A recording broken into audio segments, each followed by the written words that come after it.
Hey BookTube, it's Jackie. How's it going? If you're new to me and this is the first time you're seeing my face, hello, what's up?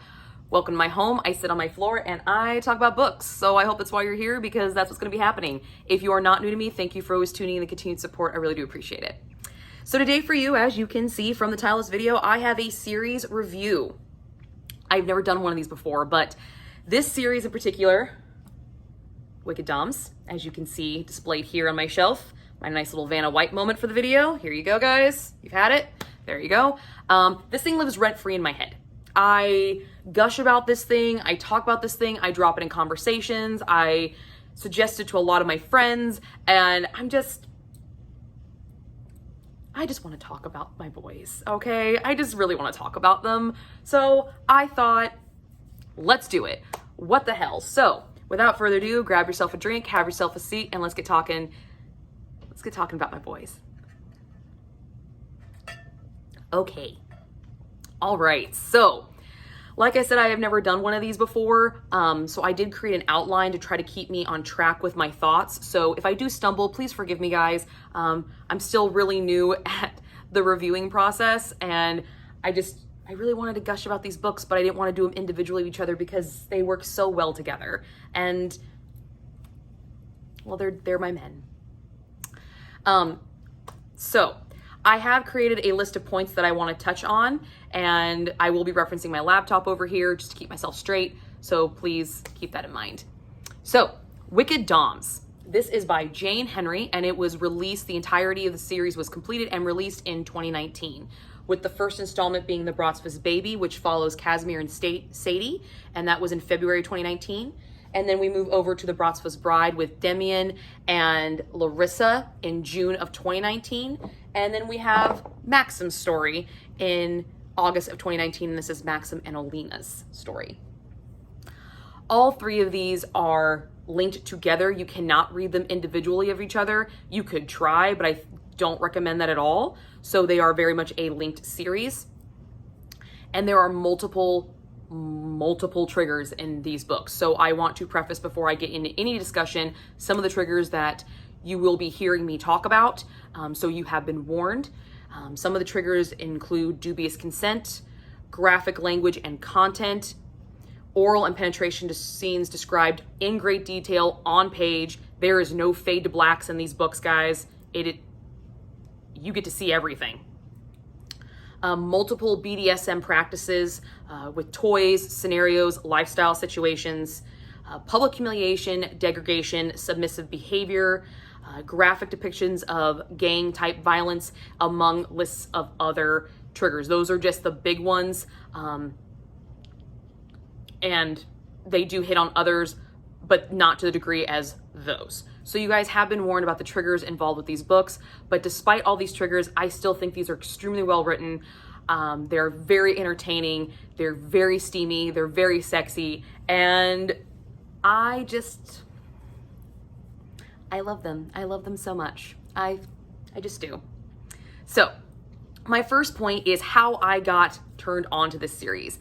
I took part in the Mafia Romance Readathon hosted by Jenn over at the Book Refuge, and I will link her channel down below. She has been doing this Mafia Romance Readathon for a while. I'm not exactly for sure how many years she's done it. This is my first year I got to participate in it, and I had a blast in it.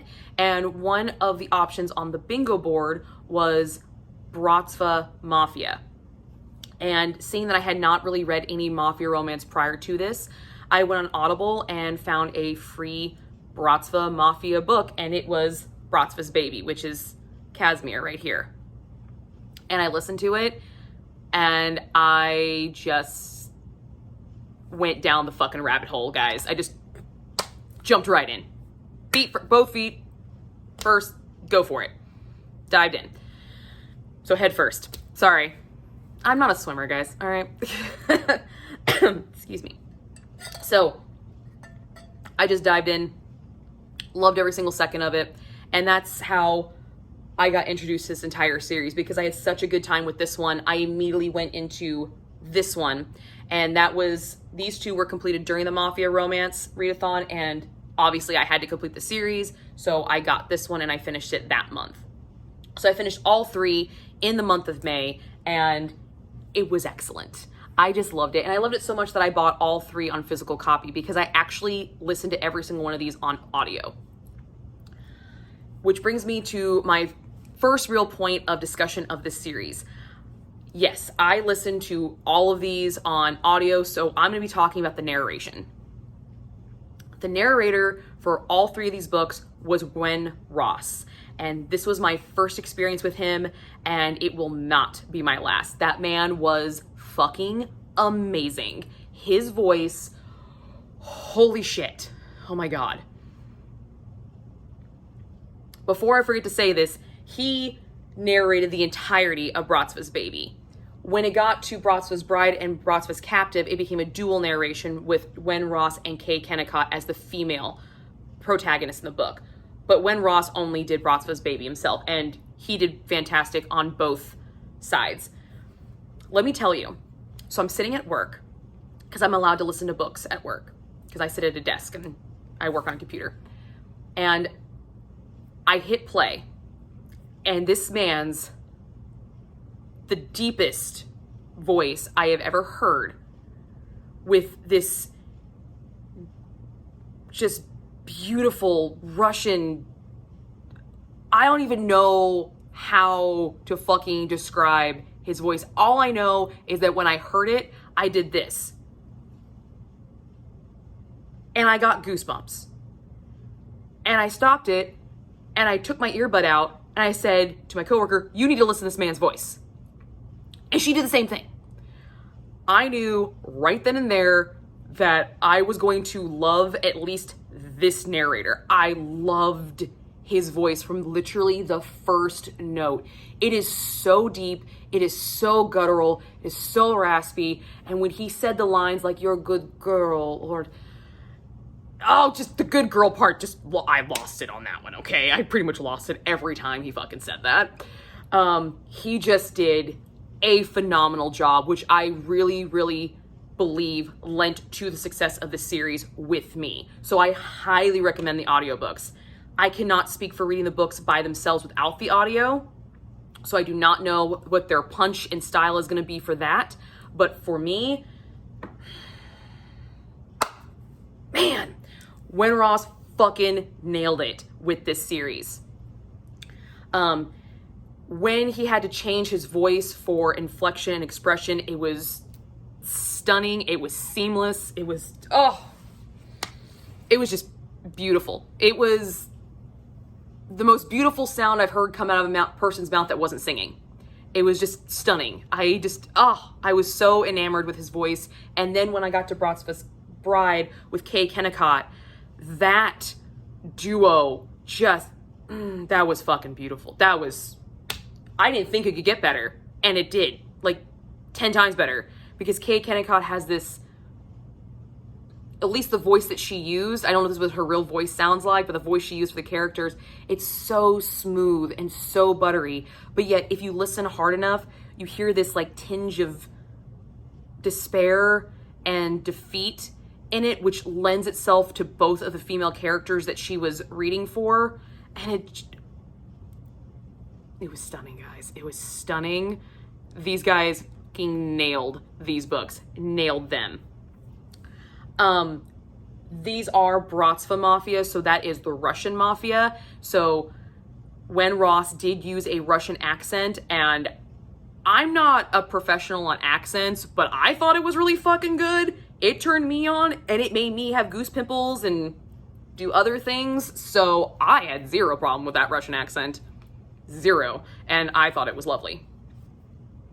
In a, I want to pull your hair through you against kind of wall, kind of lovely.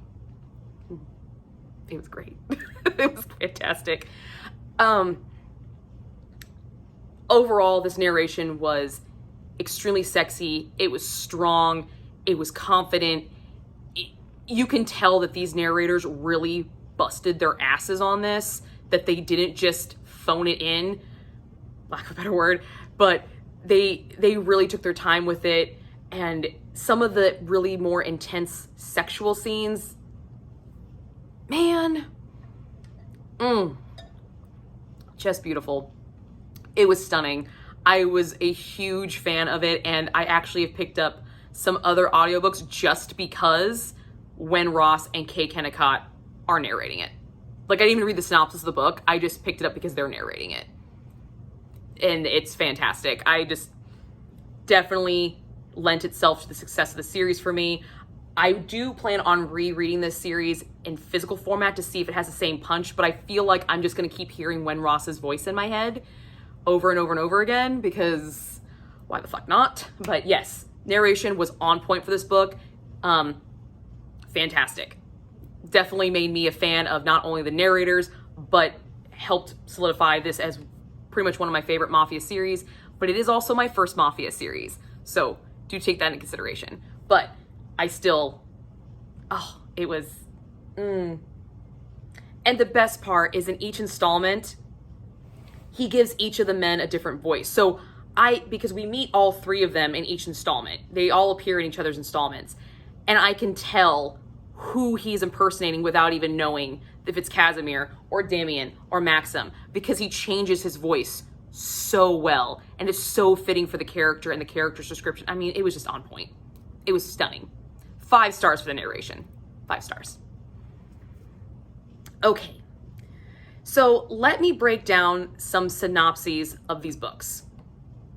So we have the first book, which is Bratsvilles Baby. This is the first installment, and this is Casimir. This follows Casimir and Sadie. This is Captor-Captive. And essentially, the plot point of this book is Casimir is the Brigadier General of the Bratva Mafia, and he is assigned to kidnap Sadie, marry her, take her inheritance, and get the fuck rid of her. That's the synopsis.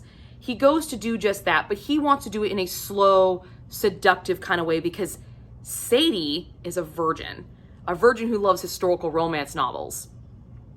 And she's also a librarian, so she's meek, she's mild, the perfect woman for Casimir.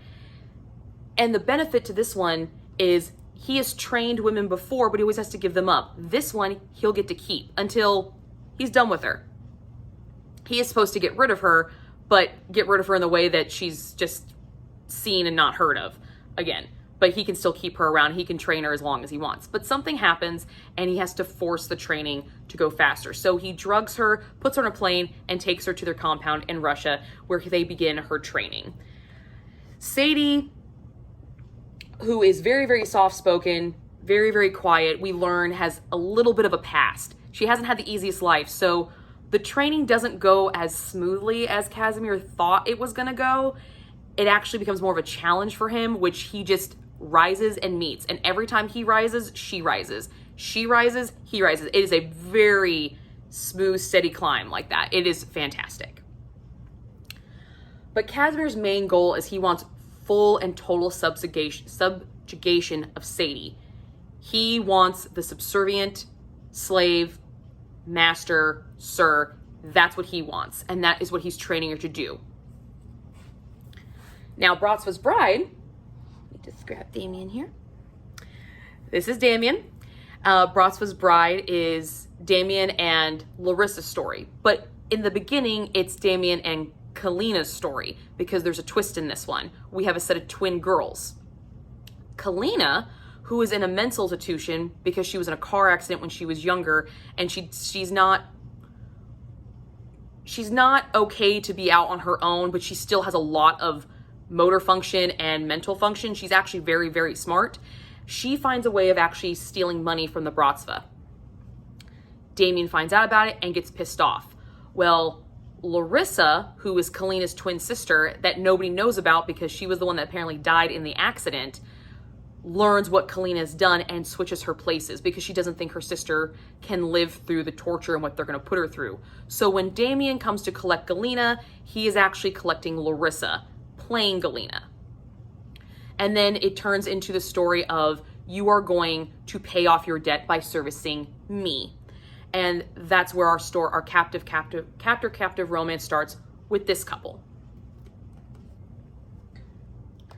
The third installment is Maxim and Alina's story. Now, without spoiling these installments as much as I can, something happens to Maxim at the end of Bratsvilles Bride that gets tied into the beginning and his main plot point for this one. Maxim was kidnapped, and tortured. Once he got back home, he was rescued, he got back home, he wanted revenge. So the only way he knows how to get revenge is the Bratva way. He goes to kidnap the daughter of the rival Bratva boss that kidnapped him and tortured him, and he plans on using her as ransom and torture and just basically getting all around revenge. However, because Maxim suffered the painful side of the revenge, when he goes to do it to Olena, it doesn't really work. There's too much PTSD on his side that he just can't do it. So this unique captor-captive romance develops, and it stops becoming so much a captor-captive, but more of a mutual healing, because Olena, being the daughter of a rival Bratva boss, is used to people messing with her because of who her dad is. So this is not her first go-around when it comes to situations like this. So she knows how to play the game, she knows how to survive. But now she has a man who literally can't do what he needs to do to get his point across, and she uses that to her advantage. And so that's where this romance really starts to blossom, with this mutual healing of PTSD stressors. So those are a brief synopsis of each 3 of the installments. Now, all 3 installments tie in together very, very well. So we're going to now talk about the series continuity. So in the first installment, we are introduced to actually all 3 characters. This is primarily Casimir's story, but we are introduced to Damien and Maxim. Damien is Casimir's second, and Maxim is the enforcer. So those are their roles. And the character attributes that Jane gives Damien and Maxim, you see in their own personal installments. So she doesn't change their personality, she keeps them. So that familiarity is still very, very much there, and it's fantastic. I really, really enjoyed that. I don't really like it when a character is one way in one book, and then because now it's their story, they're gonna be like super different. No, she kept their base traits across the board very, very evenly, and I really, really appreciated that. However, the second installment is far more closely linked to the third installment than the first installment. The first installment was the first in the series, so she was kind of figuring out what she was doing with it, and then she decided to add on more. So these 2 definitely have direct tie-ins, and you see each other in each installment a lot more than you see these 2 in this one, but you still meet them. This one is primarily just Maxim and Sadie's story, with very little interruption from these 2. These 2, they are intertwined with their plot points. So I really did enjoy that. With that being said, what I have noticed about romance novels that are in a series, you tend to see kind of what happened in the first book, just like a little synopsis of what happened in the first book, so you know what happened with that relationship to tie in. You don't really get a lot of description. You get it mentioned and you get it said, but you don't really get anything further. So in Bratsvilles Bride, we are told about Casimir and Sadie, and that they left the Bratsva. They left. We're told that. And that's really all you're told. You're not told about the struggles or anything like that. Very, very minimal description of the previous installments' relationships. Very, very minimal. However, in these 2, you actually see just a little bit more than you do with this one. This one tends to be a little bit out of the series, the one that is the most by itself, but I think it just lends to the fact that it is because it's the first one. So it doesn't have to really tie into anything else. These have to tie back to it.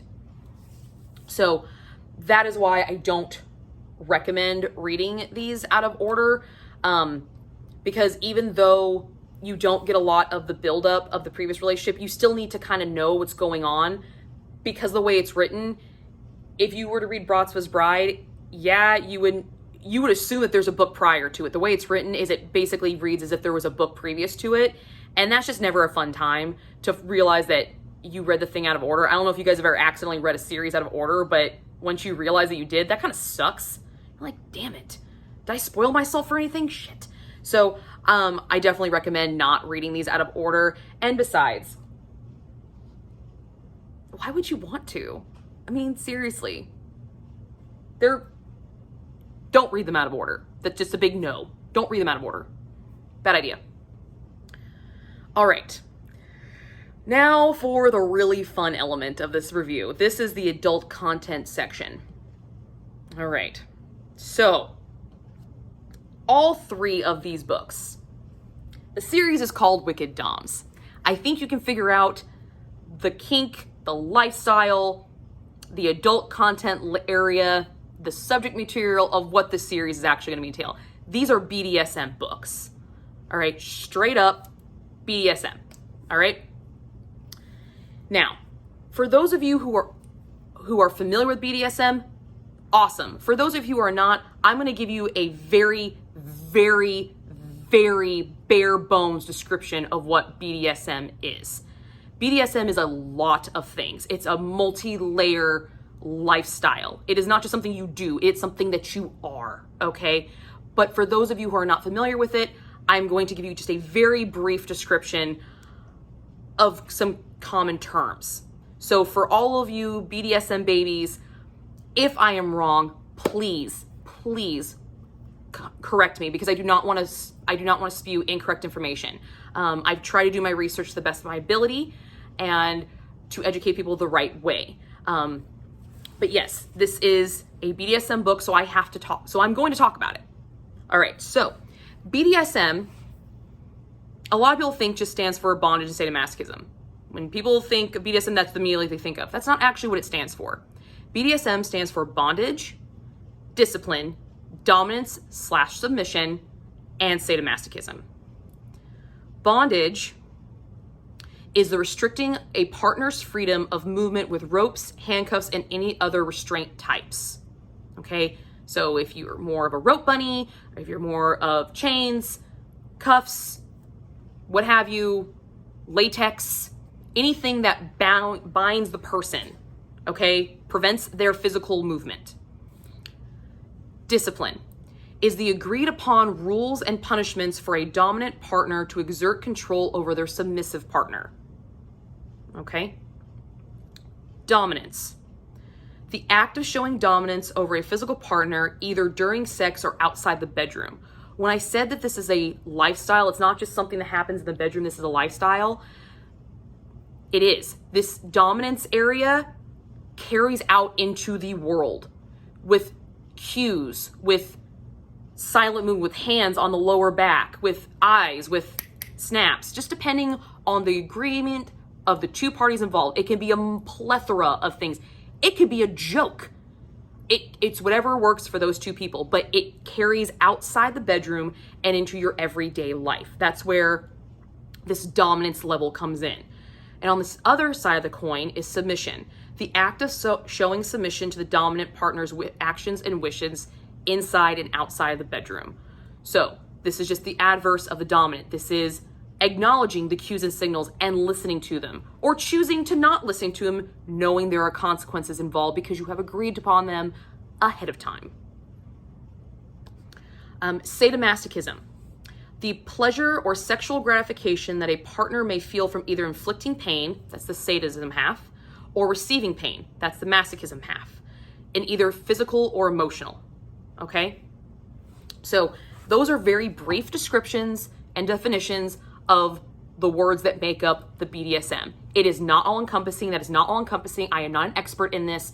This is just a very brief description so I can comfortably talk about these books with people who are not familiar with this lifestyle, who might want to be interested in picking up a BDSM style romance novel, but know nothing about the lifestyle or anything that goes with it. Okay, so let's really get into the books. Now I've gotten the descriptions out of the way. So Bratsvilles Baby, Casimir and Sadie's story. I said in the beginning, Casimir's main goal was for total subjugation and submission, okay? His emphasis on submission and total control is achieved through control of food intake. He does examples of feeding her from his hand. He makes her sit on his lap and feeds her. Repetition of small tasks. There's multiple times where he'll have her dress and undress, dress and redress. When she undresses and just throws them on the floor, he'll make her redress and then undress and fold them in a nice little pile. Just repetition of small acts, just trying to remind her, I'm the boss, I say how it goes, do right the first time and you won't have to do it again. He utilizes sexualized beatings. So when I say sexualized beatings, these are whippings, spankings in a very sexual nature. This is not just throwing over your knee and paddling your ass because I'm pissed off. This is specific placement of the hands in the erogenous zones of those areas. It is the amount of pressure you apply to enforce what you're wanting, okay? Forced orgasms is another way he uses it, and collaring, training toys. And this installment, we actually get to experience the loss of a virginity.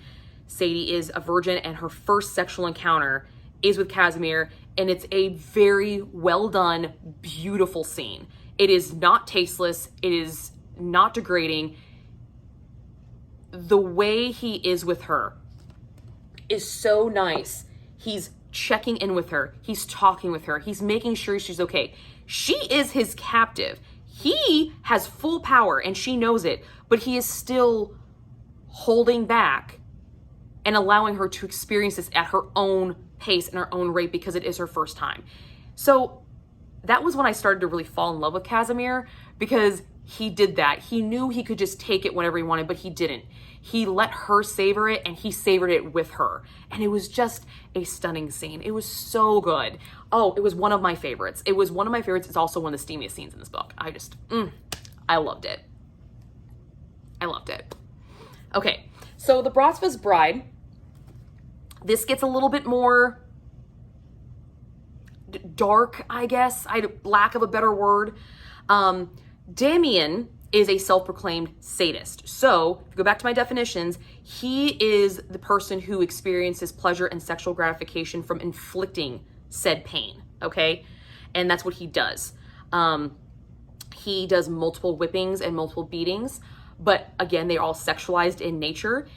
There is some collaring involved and a leash scene, and the first sex scene for them is actually an oral sex scene, and it is awesome.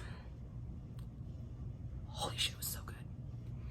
It was so good. The way Jane described the physical features of Damien looking at Kalina, or Larissa, she was on her knees and she had a collar, his belt around her neck, and he was forcing oral sex on her. Okay? Now, this is where a dubious consent trigger comes in. Yes, he was forcing, but she knowingly put herself in that position by getting kidnapped. All right? I have to say that. That's what dubious consent is. Dubious consent is that fine gray area where would they really have agreed to sex if they weren't in the situation that they were in? Among other things. That's just the example for this book, okay? But she willingly goes to her knees and does it. In the book, he doesn't force her to her knees. She willingly goes. She actually undresses him. She's doing everything. But that scene, the way he describes the emotion, this is when Damien starts to really realize that this girl's special and something might be wrong. That there's something off about this girl. She's not mentally unstable. He knows there's something up because there's so much fire in Larissa's eyes. There's so much want and need and desire. She's not just glazed. She's in it and she's enjoying it and she is aroused herself. So, it was a stunning scene. But he also uses degradation and humiliation in some specific scenes. There's a few scenes where he spanks her in front of some of his men, and it pisses him off to do it because he doesn't want anybody else looking at her because he's definitely the alpha guy. This is my girl. You don't look at her, period. And at that point, he's already started to really develop feelings for her. You can tell he just hasn't acknowledged it yet, so it's really pissing him off that he has to do this because she's kind of doing some brat style behavior. And he's like, Daddy's got to put you in your place. Sorry. but not sorry at all. Because he enjoys it. He gets off on inflicting pain. Now, the really cool thing about this one is this is where you get introduced to a lot of BDSM style toys. We get to see caging involved in this, and we get a really cool scene with a remote vibrator, which is actually hilarious. That's a hilarious scene because she's at this dinner party and he is literally just fucking with her, and she just smiles. She's like, she fights back on this one, and it's hilarious. Like, I literally could see couples doing this to each other, just the way their banter is with each other, and it's phenomenal. I just thought it was great. And then this one brings out a Sybian, and if you bring out a Sybian, it's a fucking party. I will let you guys look up what a Sybian is. I'm not going to explain it, but they're a party, all right? They're a party. So that's kind of some of the adult content in this installment. And Bratsvilles Captive, this one starts off as kind of like the others with BDSM style undertones, but because of the factors involved with Maxim and the factors involved with Alina, BDSM just doesn't seem to work. And this becomes more of what we would call a vanilla romance, not a lot of kink. There's some spanking still involved, but other than that, like, that's about as BDSM as it gets. It starts off that way, but it doesn't stay that way very long because Maxim there's a scene where he goes to whip Alina and he just can't do it because he was whipped himself. He experienced the non-sexualized side of this and he just couldn't get it out of his head. So instead, he just falls for her. And they have this beautiful love, vanilla, missionary style sex, which is, don't get me wrong, kink is great, but there's something to be said for just straight, pure, unadulterated love and romance and just wanting to embrace each other and be in each other's presence. And that's what you really get with this relationship. So I really like that Jane showed you a wide spread of what this lifestyle can show. So yes. Now, each book emphasizes a different area of the BDSM lifestyle, really. Bratsvilles Baby is total submission, in and out of the bedroom, like I said, complete interdependence of the sub on the dom relationship. His goal is for Sadie to be completely dependent on him 100% for everything. Except what happens is through this dom sub relationship, Sadie starts to develop this power that she didn't realize she had. She learns that even though I'm submitting, I'm choosing to do this. And I can stop this at any time I want.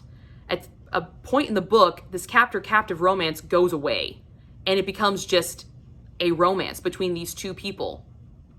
And she realizes that she has power. And there's a nice element in here that really shows it off. And I don't want to say it because it will spoil the book for you, but it's fantastic. It is stunning. It is so good. The Bratsvilles Bride. So this is more of the lifestyle in general, the whole domination, submission, in and out of the bedroom.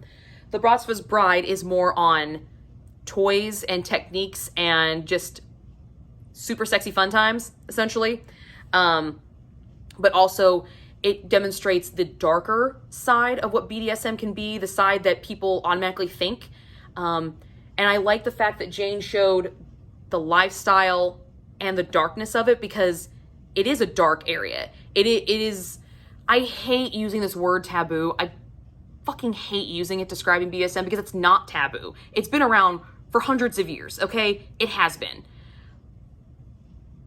But I don't have a better word to use it. So I like the fact that Jane showed the lifestyle and the taboo elements, the elements that scare people away from this lifestyle in a way that invites you to want to try it. Like, reading this book, not gonna lie, fantasies were going in my head. I'm like, man, that sounds like it'd be a lot of fucking fun.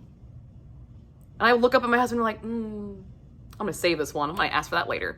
You know, she wrote it in an inviting wanting kind of way where you want to try these things with a person that you trust and care about. It wasn't scary. It wasn't intimidating. It was just very open and very inviting, and it was just fantastic. And I love the fact that she did that. Now, the third installment, Brats was Captive, really shows what it can do on a therapeutic side. People use BDSM for therapy to work through stressors and PTSD. And as I said, it does start out BDSM, but then it turns into this vanilla romance. But that portion where it starts out as BDSM is extremely therapeutic. He tries to beat Alina, but he can't. However, Alina wants it. She demands that he do this. Mostly she's calling his bluff, but when he actually starts to spank her without any type of implementation, just his bare hand, because she wanted it and she desires it, she realizes that maybe I'm not as fucked up in my head as people have said I am.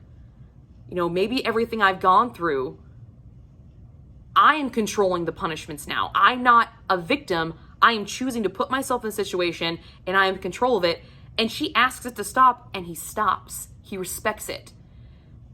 You see a really beautiful bond form between these two characters through these different techniques and domination and submission kind of levels. It's stunning. It's stunning. I applaud this series. I like the fact that Jane gave us a little bit of each.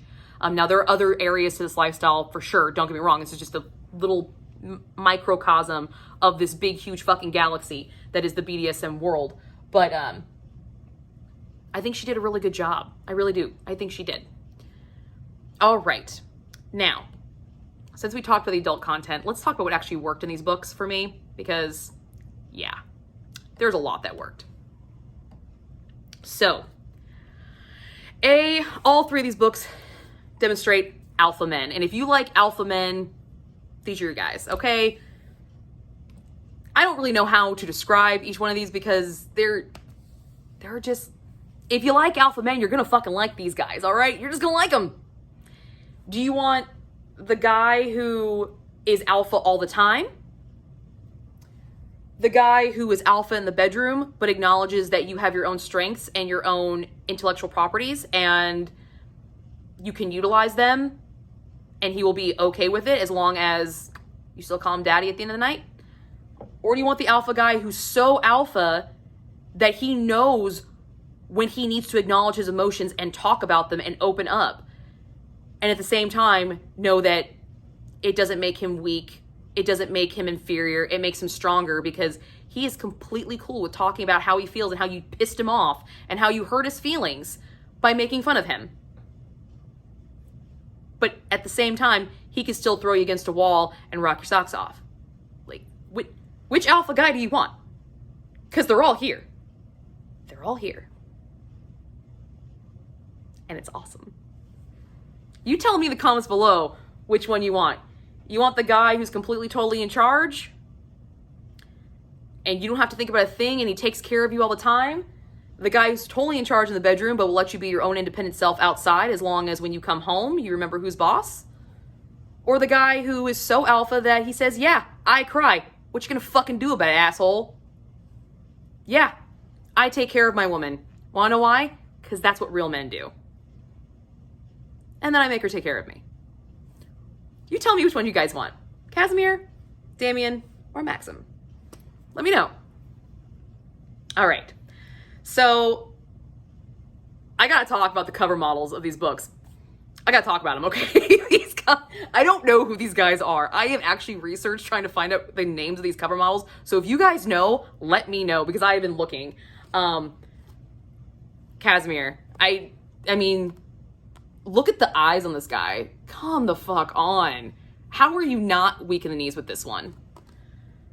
And then for you ladies that like blondes and tattoo, God, he's yummy. So yummy. And then you have Maxim, who, even though he's the most clothed, are you fucking serious? Damn.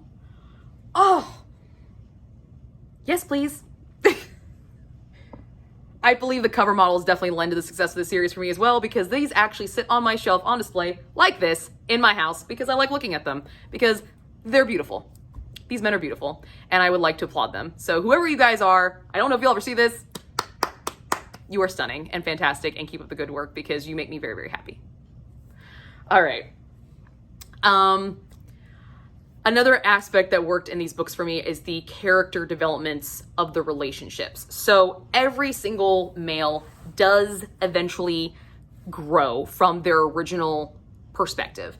Casimir, with the event that happens with Sadie, he realizes that, yes, I want total subservience, I want total domination, but I want it from someone who's willing to give it to me herself. I want someone who's strong enough that if I cannot get to her, she can succeed on her own, but will still be strong enough to come to me and say, I need your help. In the beginning, that's not how he is. And by the end of the book, he's grown into that man, and it's fantastic. And there's one major event that happens that causes him to do that. So I will let you guys read the book and find out what that event is. But he, for me, stunning character arc, stunning growth.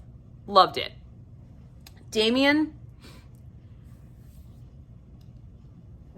character development was definitely, with his storyline, okay, she was only there to repay her debt.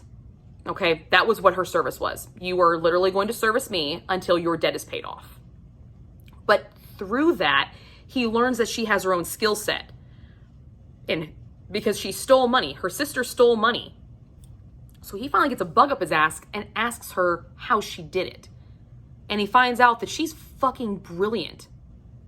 And he knows how strong she is as a person because he's been intimate with her. She can handle all this. So what does he do? I love his character arc. He not only stays this dominant alpha in the bedroom, but outside, they become a team. He realizes the alpha that is in his sub. She is what we would call an alpha sub. And he realizes it, and he brings her to the forefront, and he utilizes her skills and utilizes her intellectual properties and lets her take the fucking credit for it. And he just stands on the background and says, yeah, that's my girl. That's my good girl. And it's just, character arcs. Love them. Maxim's character arc, it's the healing. He's this broken man in the beginning, and by the end, he's whole again. And you just see this beautiful healing relationship between him and Melina. And it's just, all the relationship arcs are stunning. I have to say, though, my favorite is Damien's, because I personally felt more with that one. Being respected for my mind and being respected for what I can contribute, making that team effort, that's important to me. So I definitely resonated with that relationship and character arc far more than I did the others. So yeah, that one really stuck out for me. And it's still, like I said, all of these live rent free in my head, but that one instance definitely lives rent free in my head. And I look for that now. Teammates by the end of the romance. I want the HEA, but I want that HEA to be a solid, unit, a unified team. They are not two individual people. They are one because of the trials and tribulations they went through, because they have a mutual respect for each other. And I think this one demonstrates that the most. How the trigger warnings and topics were handled in these books, I thought was fantastic. I don't think they were disrespected at all. I don't believe that they were misused or misrepresented. To the best of my knowledge, I do not believe they were misrepresented. But I believe that these were handled with grace, with dignity. Yes, there is some dark stuff in here. There's dubious consent, which can make people feel uncomfortable. But if you are uncomfortable, you do not have to read it.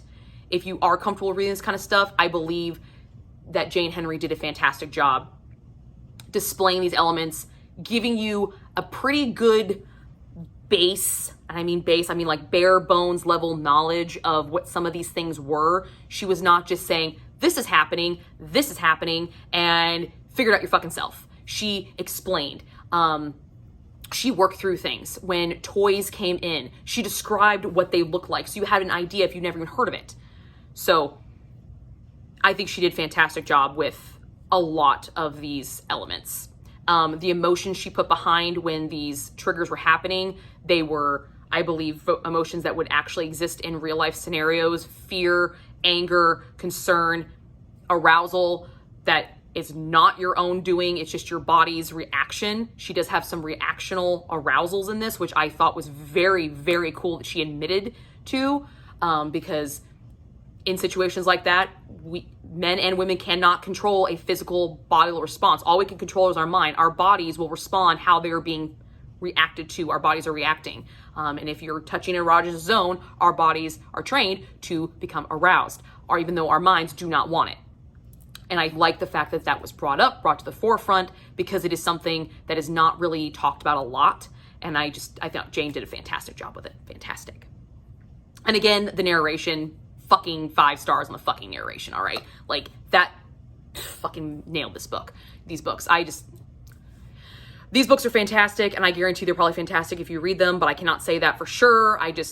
Hopefully they are fantastic if you read them, but the narrations are fucking fire, all right? Straight up, bomb, awesome, fantastic. They're auditory sex, all right? They're fucking great. I loved it. But there are things about these series that did not work, and I would like to reference those too, because I want to be all-encompassing. I don't want to just brag. I want to actually analyze. And there are some things in these books that I just was like, the fuck are you doing? And here they are. All the installment endings, they all wrapped up way too fucking nice. Way too nice. The endings were too easy. It was like, hey, I need this to be done. We're just going to do a quick chapter. You're going to escape and we're going to figure this out. You have these beautiful sex scenes. You have this beautiful plot coming through. Give me a fucking beautiful ending. I got my HEA, don't get me wrong, but I wanted a nice HEA. I didn't want it like slapped together, and I felt like some of these endings were slapped together. Point made. Bratsvilles baby. They spend a great deal of time explaining how Sadie cannot leave this compound, how it's impossible for her to get out. Impossible for her to escape. There's keypads that are only keyed to Casimir. She's never alone. The elevator, you have to type a code in for each individual floor, so you have to know the floor code. So many different security measures, okay? So many. So fucking many. Somebody opens a fucking door and she walks out. I'm sorry, what? That's how... Really? Okay. Yeah, I'm calling bullshit on that one. I didn't like that ending. At least that is like one of the climactic points to the ending, that it's not the ending. There are more stuff that happens afterwards, so don't get me wrong. There's more stuff that happens afterwards that makes up for it, but that's how she gets out? Really? You took like 20 minutes to explain to me how it's impossible for her to get out, and she walked out of a fucking door. No, I don't like that.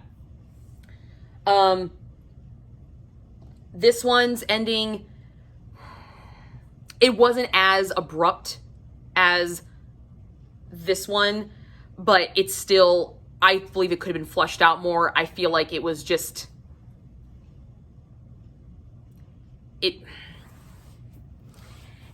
out of the 3, it had the most concrete, believable ending for me. The third one's ending was just, are you serious? No, I don't buy that. And I can't even tell you it because it will literally give the story away. But it's just, it seems a little too unbelievable for me. And I know it is romance and it's fantasy, but I would like it to still be plausible. And I would like the endings to still be plausible because these had good plots. They had good plots. So I want a good plot ending. So that was one of my big hangups in these books, was the plot endings. It's like, you gave me everything I wanted, but give me that nice package with a bow. You gave me a fantastic present, but could you at least wrap it so it looks pretty? Please. I want it. So that was one of my big hangups with this. This is the endings just, they were kind of flat for me. The only one that actually somewhat decent was this one. Actually, I'll tell you that. I'll tell you at the end. Hold on, let me tell you at the end. That's another level thing. But another thing that didn't work in this, and that is Jane Henry's reuses of phrases.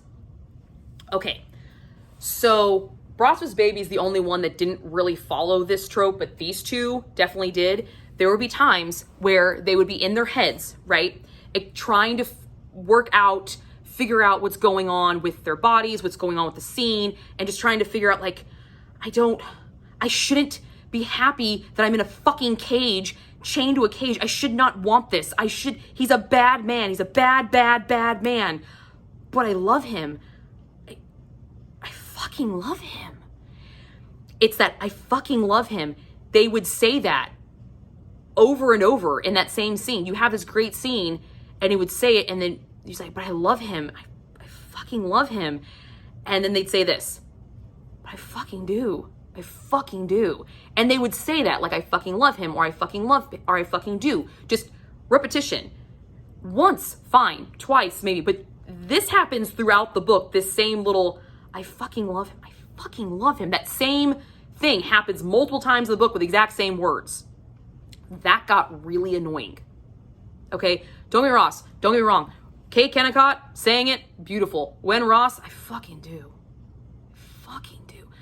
That man saying fucking is great, but say it in other ways. I just got repetition at that point. So that was a annoying part of the book for me, but that is just me. That probably won't bother a lot of people. That was just something with me. I'm like, why are you saying the same thing over and over again in the exact same way? If you're gonna do, at least say a different way.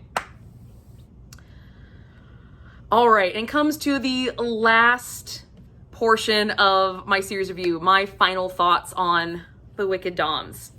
So, in the end of Bratsvilles Captive, we are introduced to a new person, and he is the start of a new series by Jane Henry called The Ruthless Doms. And with as much as I love this series, as much as I enjoyed it, hell fucking yes, I'm carrying on with that series. I'm totally picking up Ruthless Doms, and I'm gonna check it out. I'm super pumped about it. I cannot wait to pick it up. I think it's gonna be fantastic. I might actually read those physically though, just to see the comparison, but I'm probably still gonna get the audiobooks too, because when Ross narrates them too, so yeah.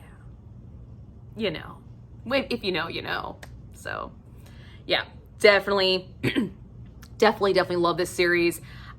Actually, every single book is 5 stars for me independently, so that makes the whole series 5 stars for me. Bratsvilles Baby did only start out as a 4, but it worked its way up, baby. It worked its way up to 5, and now they live all rent-free in my head, and I just love every single one of these. And my last question for my series review is, which is my favorite installment? My favorite installment of the Wicked Dom series, so like my fantasy Bratsville boyfriend, Bratsville husband, whatever you want to call him.